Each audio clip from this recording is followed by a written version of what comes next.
कुब्जा पर कृपा। कुवलयापीड़, चाणूर, मुष्टिक, तौशल और कंस का वध तथा वसुदेव द्वारा भगवान का स्तवन। व्यास जी कहते हैं, तदनंतर श्री कृष्ण ने राजमार्ग पर एक कुब्जा स्त्री देखी जो अंगराग से भरा हुआ पात्र लिए जा रही थी। उसे देखकर श्री कृष्ण ने पूछा, कमल लोचने, तू ये अंगराग किसके पास लिए जाती है? सच सच बता।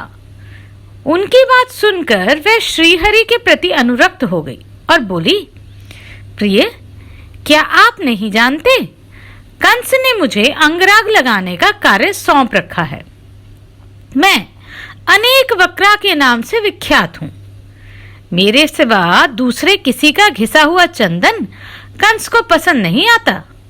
श्री कृष्ण बोले, सुमुखी, इस सुंदर सुगंध युक्त अनुलेपन तो राजा के ही योग्य है। हमारे शरीर के योग्य भी कोई अनुलेपन हो तो दे दो। यह सुनकर कुब्जा ने आदर पूर्वक कहा, लीजिए ना। फिर उन दोनों को उनके शरीर के अनुरूप चंदन आदि अनुलेप प्रदान किया। कुब्जा ने ही उनके कपोल आदि अंगों में पत्रभंगी रचना पूर्वक अंगराग लगाया। इससे वे दोनों पुरुष रत्न इंद्रधनुष के समान शोभा पाने वाले श्वेत श्याम मेघों के समान सुशोभित हुए। तत्पश्चात उल्लापन विधि, कुब्जा दूर करने की क्रिया के जानने वाले श्री कृष्ण ने उसकी ठोड़ी में अपने हाथ की 2 उंगलियां लगा दी और उसे उचकाकर ऊपर की ओर खींचा। साथ ही उसके पैर अपने दोनों पैरों से दबा लिए। इस प्रकार केशव ने उसके शरीर को सीधा कर दिया। फिर तो वह युवतियों में श्रेष्ठ परम सुंदरी बन गई और प्रेम से शिथिल वाणी में बोली, प्यारे, आप मेरे घर पधारें। अच्छा, तुम्हारे घर आऊंगा। यूं कहकर श्री कृष्ण ने कुब्जा को विदा किया और बलराम जी के मुंह की ओर देखकर वे जोर से हंसे। तदनंतर पत्रभंगी रचनापूर्ण अंगराग लगाए और पीतांबर तथा नीलांबर धारण किए विचित्र पुष्पों के हार से सुशोभित वे दोनों भाई धनुषशाला में गए। वहां उन्होंने रक्षकों से धनुष के विषय में पूछा और उनके बतलाने पर उसे उठाकर चढ़ाया। बलपूर्वक चढ़ाते ही वह धनुष टूट गया। उससे बड़े जोर का शब्द हुआ जिससे सारी मथुरापुरी गूंज उठी। धनुष टूटने पर रक्षकों ने उन पर आक्रमण किया। तब वे रक्षक सेना का संहार करके धनुषशाला से बाहर निकले। कंस को अक्रूर के लौटने का हाल मालूम हो चुका था। फिर धनुष टूटने का शब्द सुनकर उसने चाणूर और मुष्टिक से कहा, दोनों गोप पुत्र यहाँ आ गए हैं। उन्हें मेरे सामने मल्लयुद्ध करके तुम दोनों अवश्य मार डालना, क्योंकि वे दोनों मेरे प्राण लेने वाले हैं। यदि युद्ध में उन्हें मारकर तुमने मुझे संतुष्ट किया तो मैं तुम्हारी जो जो इच्छा होगी वह सब पूर्ण करूंगा। वे दोनों मेरे शत्रु हैं, अतः न्याय से अथवा अन्याय से उनको अवश्य मार डालो। उनके मारे जाने पर इस राज्य पर मेरा और तुम्हारा समान अधिकार होगा। इस प्रकार उन दोनों मल्लों को आदेश दे कंस ने हाथीवान को बुलाया और उच्च स्वर से कहा, महावत, तू कुवलयापीड़ हाथी को मतवाला करके रंगभूमि के द्वार पर खड़ा रखना। जब दोनों गोपपुत्र मल्लयुद्ध के लिए आवे तब उन्हें द्वार पर ही मरवा डालना। महावत को यह आज्ञा दे कंस ने देखा रंगभूमि में सब ओर यथा योग्य मंच लग गए हैं। तब वह सूर्योदय होने की प्रतीक्षा करने लगा। उसकी मृत्यु समीप आ रही थी। सवेरा होने पर सब मंचों पर नागरिकगण आ विराजे। जो मंच केवल राजाओं के लिए बिछे थे, वहां भिन्न भिन्न स्थानों के राजा अपने सेवकों सहित आ बैठे। जो लोग मल्लों की जोड़ का चुनाव करने वाले थे, उन्हें कंस ने रंगभूमि के बीच में अपने पास ही बिठाया। वह स्वयं भी बहुत ऊंचे मंच पर विराजमान था। रानीवास की स्त्रियों के लिए अलग मंच लगे थे और नगर की स्त्रियों के लिए अलग। नंद आदि गोप दूसरे दूसरे मंचों पर बैठे थे। अक्रूर और वसुदेव मंचों के किनारे खड़े थे। बेचारी देवकी नगर की स्त्रियों में खड़ी थी। वह सोचती थी, अंतकाल में भी तो एक बार पुत्र का मुंह देख लूं। इसी समय रंगभूमि में तुरही आदि बाजे बज उठे। चाणूर उछलने और मुष्टिक तार ठोकने लगा। लोगों में हाहाकार मच गया। बलराम और श्री कृष्ण रंगभूमि के द्वार पर आए और महावत से प्रेरित कुवल्यापीड़ नामक हाथी को मारकर भीतर घुस गए। उस समय उनके अंगों में हाथी का मद और रक्त लगे हुए थे। उसके बड़े बड़े दांतों को ही उन्होंने अपना आयुध बना लिया था। वे दोनों भाई गर्वपूर्ण लीलामय चितवन से निहारते हुए उस महान रंगोत्सव में इस प्रकार प्रविष्ट हुए मानो मृगों के झुंड में दो सिंह आ गए हों। उनके आते ही रंगभूमि में चारों ओर महान कोलाहल हुआ।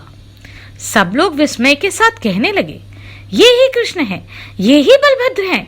ये कृष्ण वे हैं जिन्होंने भयंकर राक्षसी पूतना का वध किया, छकड़े उलट दिए और दोनों अर्जुन वृक्षों को उखाड़ डाला, जिन्होंने बालक होते हुए भी कालिया नाग के मस्तक पर नृत्य किया, 7 रातों तक गोवर्धन पर्वत को हाथ पर रखा और अरिष्ट, धेनुक तथा केशी आदि दुराचारियों को खेल खेल में ही मार डाला। वे ही ये कृष्ण दिखाई देते हैं।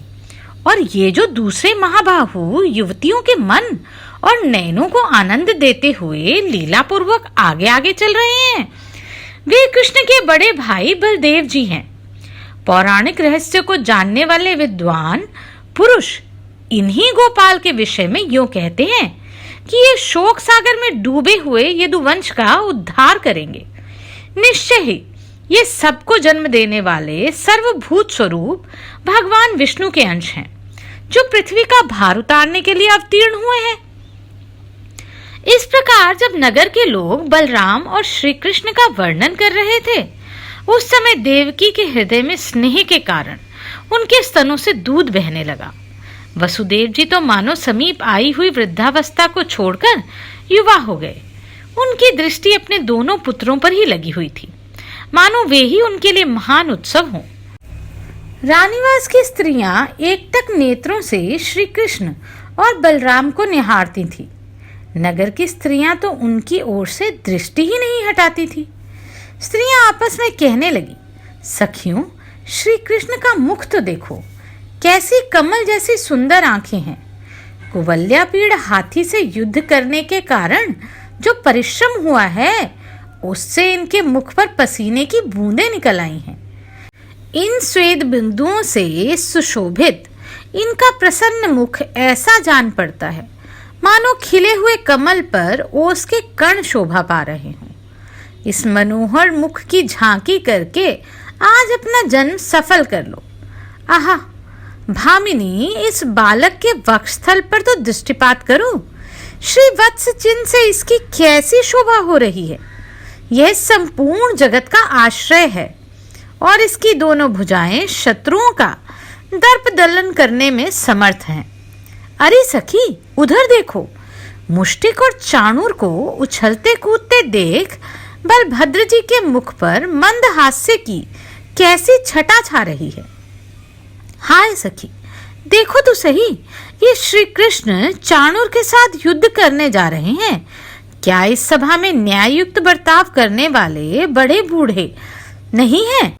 कहाँ तो अभी युवावस्था में प्रवेश करने वाले श्रीहरि का सुकुमार शरीर, और कहाँ व्रज के समान कठोर एवं विशाल शरीर वाला ये महान असुर। ये दोनों भाई रंगभूमि में अभी तरुण दिखाई देते हैं। इनके सभी अंग कोमल हैं और चाणूर आदि दैत्य मल बड़े ही भयंकर हैं। युद्ध के लिए जोड़ का चुनाव करने वाले लोगों का ये बड़ा अन्याय है कि वे मध्यस्थ होकर भी बालक और बलवान के युद्ध की उपेक्षा करते हैं। जब नगर की स्त्रियां इस प्रकार वार्तालाप कर रही थी, उसी समय भगवान श्रीहरि अपने पदाघात से पृथ्वी को कंपाते हुए सब लोगों के हृदय में हर्षातिरेक की वृष्टि करने लगे। बलभद्र जी भी ताल ठोककर मनोहर गति से उछलते हुए चल रहे थे। उस समय वह पृथ्वी पग पग पर उनके पदाघात से विदीर्ण नहीं हुई। यही बड़े आश्चर्य की बात थी। तदनंतर अमित पराक्रमी श्री कृष्ण चाणूर के साथ कुश्ती लड़ने लगे तथा मल्लयुद्ध की विद्या में कुशल मुष्टिक दैत्य बलदेव जी के साथ भिड़ गया। श्री कृष्ण चाणूर के साथ परस्पर भिड़कर, नीचे गिराकर, उछालकर, घूंसे और वज्र के समान कोहनी से मारकर, पैरों से ठोकरें देकर तथा एक दूसरे के शरीर को रगड़कर लड़ने लगे। इस तरह उन दोनों में बड़ा भारी युद्ध हुआ। इस युद्ध में यद्यपि किसी अस्त्र शस्त्र का प्रयोग नहीं होता था, तो भी वह अत्यंत घोर एवं भयंकर था। अपने बल और प्राण शक्ति से ही साध्य था। ज्यों-ज्यों चाणूर श्री हरि के साथ युद्ध करता, त्यों ही त्यों उसकी प्राण शक्ति घटती जाती थी। जगन में श्री कृष्ण भी उसके साथ लीला पूर्वक युद्ध करने लगे। वह परिश्रम से थक गया था, अतः क्रोध पूर्वक श्री कृष्ण के हाथ पर हाथ मार रहा था। कंस ने देखा श्री कृष्ण का बल बढ़ रहा था और चाणूर थकता जा रहा था। कुपित होकर उसने बाजे बंद करा दिए। इसी समय आकाश में देवताओं के अनेक प्रकार के बाजे बज उठे। अदृश्य भाव से खड़े हुए देवता हर्ष में भरकर भगवान की स्तुति करते हुए बोले, केशव, चाणूर दानव को मार डालिए, गोविंद आपकी जय हो। श्री कृष्ण देर तक चाणूर के साथ खिलवाड़ करते रहे, फिर उसे मार डालने के लिए सचेष्ट हुए और दैत्य को उठाकर आकाश में घुमाने लगे। घुमाते समय ही उसके प्राण पखेरु उड़ गए। भगवान ने उसे 100 बार घुमाकर पृथ्वी पर पटक दिया। चाणूर के 100 टुकड़े हो गए। उसके रक्त की धारा से अखाड़े में गहरी कीचड़ हो गई। महाबली बलदेव जी भी उतनी देर तक मुष्टिक के साथ लड़ते रहे। अंत में उन्होंने भी उस दैत्य के मस्तक पर मुक्के का प्रहार किया और छाती में घुटने से आघात करके उसे पृथ्वी पर गिरा दिया। फिर अपने शरीर से रगड़कर उसका कचूमर निकाल दिया। उसकी जीवन लीला समाप्त हो गई। तत्पश्चात श्री कृष्ण ने पुनः महाबली मलराज तौशल को बाएं घूंसे की चोट से मार गिराया। चाणूर, मुष्टिक और तौशल के मारे जाने पर शेष पहलवान भाग खड़े हुए।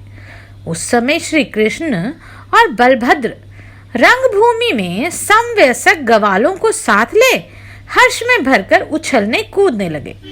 यह देख कंस की आंखें क्रोध से लाल हो गईं। उसने अपने सेवकों को आज्ञा दी, इन दोनों बालकों को बलपूर्वक रंगशाला से बाहर निकाल दो। पापी नंद को भी पकड़कर तुरंत बेड़ियों में जकड़ दो। वसुदेव को भी उसकी वृद्धता का विचार ना रखते हुए कठोर दंड देकर मार डालो। ये जो गवाल बाल श्री कृष्ण के साथ उछल रहे हैं, इन सब की गौएं छीन लो और इनके घर में जो कुछ भी धन संपत्ति हो उसे लूट लो। कंस को इस प्रकार आदेश देते देख भगवान मधुसूदन हंस पड़े। वे उछलकर मंच पर जा चढ़े। राजा का मुकुट पृथ्वी पर गिर पड़ा। श्री कृष्ण ने उसके केश पकड़ लिए और उसे पृथ्वी पर गिराकर स्वयं भी उसी पर कूद पड़े। वे संपूर्ण जगत का भार लेकर उससे ऊपर कूदे थे, इसलिए उसके प्राण निकल गए। उग्रसेन कुमार राजा कंस संसार से चल बसा। मरने पर भी श्री कृष्ण ने उसके मस्तक के बाल पकड़कर उसके शरीर को रंगभूमि में घसीटा। कंस के पकड़े जाने पर उसका भाई सुनामा क्रोध में भरकर आया, किंतु बलभद्र जी ने उसे खेल में ही मार गिराया। मथुरा का महाराज कंस श्री कृष्ण के हाथ से अवहेलना पूर्वक मारा गया। यह देखकर रंगभूमि में आए सब लोग हाहाकार करने लगे। तदनंतर श्री कृष्ण ने शीघ्र जाकर वसुदेव और देवकी के चरण पकड़ लिए। बलदेव जी ने भी उनका साथ दिया। वसुदेव और देवकी ने श्री कृष्ण को उठाया और जन्म काल में उन्होंने जो बातें कही थी उन्हें याद करके स्वयं ही प्रणाम करने लगे। वसुदेव जी बोले, देव देवेश्वर, आप मुझ पर प्रसन्न होइए। प्रभु, आप देवताओं में सर्वश्रेष्ठ हैं। केशव, आपने हम दोनों पर कृपा करके ही हम दोनों का उद्धार किया है। हमारी आराधना से भगवान ने जो दुराचारी दैत्यों का वध करने के लिए हमारे घर में अवतार लिया, इससे हमारा कुल पवित्र हो गया। सर्वात्मा, आप ही संपूर्ण भूतों के अंत हैं। आप में ही सबका लय होता है। आप समस्त प्राणियों के भीतर विराजमान हैं। आपसे ही भूत और भविष्य की प्रवृत्ति हुई है। सर्वदेव में अच्युत अचिंत्य परमेश्वर, यज्ञ में आपका ही यजन किया जाता है। परमेश्वर आप ही यज्ञ हैं और आप ही यज्ञों के कर्ता धर्ता हैं। आपके प्रति परमात्म भाव को हटाकर जो मेरा और देवकी का मन पुत्र स्नेह के कारण आपकी ओर जाता है, ये हमारे लिए अत्यंत विडंबना है। कहाँ तो आप संपूर्ण भूतों के कर्ता, अनादि और अनंत परमेश्वर, और कहाँ हमारी इस मानवीय जीभा का आपको पुत्र कहना।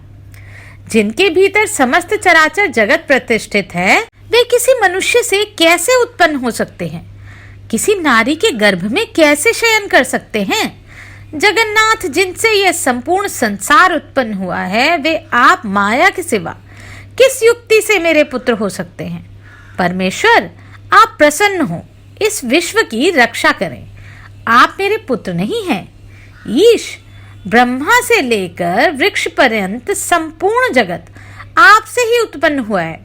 परमात्मा, आप हमारे मोह में मोह क्यों उत्पन्न कर रहे हैं? मेरी दृष्टि माया से मोहित हो रही है।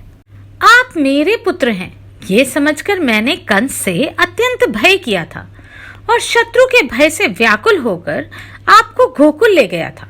गोविंद, वहां रहकर आप मेरे सौभाग्य से इतने बड़े हुए।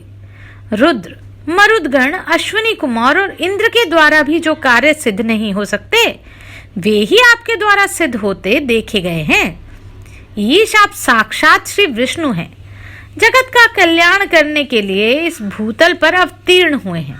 हमारा सारा मोह अब दूर हो गया।